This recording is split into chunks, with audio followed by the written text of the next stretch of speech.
Thanks so much for your question, Susan. A couple of things. In the Old Testament, you have the word Sheol. That is the Hebrew word Sheol. I think it's used 65 times in the Old Testament. And what the ancient rabbis believed, and I think they were right, is that it really has two compartments.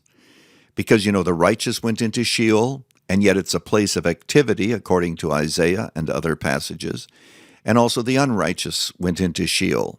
So it can be the grave, but actually it is more than the grave. We learn that in the Old Testament. When you get to the New Testament and Jesus tells that story about the rich man who went to Hades. You see, the Old Testament was written in Hebrew, the New Testament was written in Greek. When the New Testament quotes a passage from the Old Testament that has the word Sheol, it translates it as Hades. And of course, there we have two compartments, don't we? You have Lazarus on the one side and you have the rich man on the other.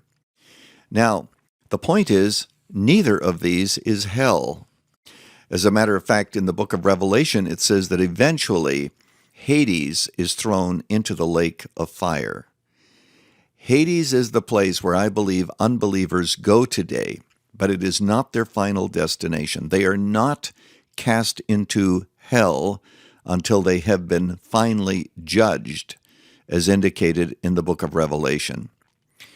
Now, the question of the Apostles' Creed, a couple of comments. First of all, it says he descended into Hades. Most assuredly, I don't think it should read hell. If anything, it should read Hades. But there, it might simply mean the grave, because once again, Hades can just be a more general reference to the grave. But here's the point that I want to emphasize.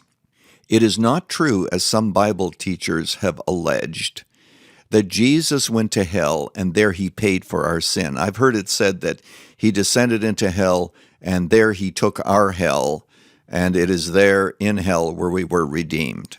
No, I don't believe that. We were redeemed at the cross, the shed blood of Christ, the sacrifice that was made. It is there that we were redeemed. And if Jesus did go into Hades, which I believe he would have, if that's the way in which you interpret Scripture, he wasn't there for very long, was he?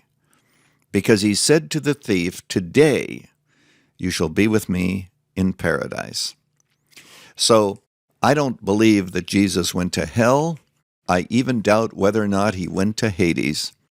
I tend to think that he went straight to heaven, and just to think his last companion on earth apparently was his first companion in heaven.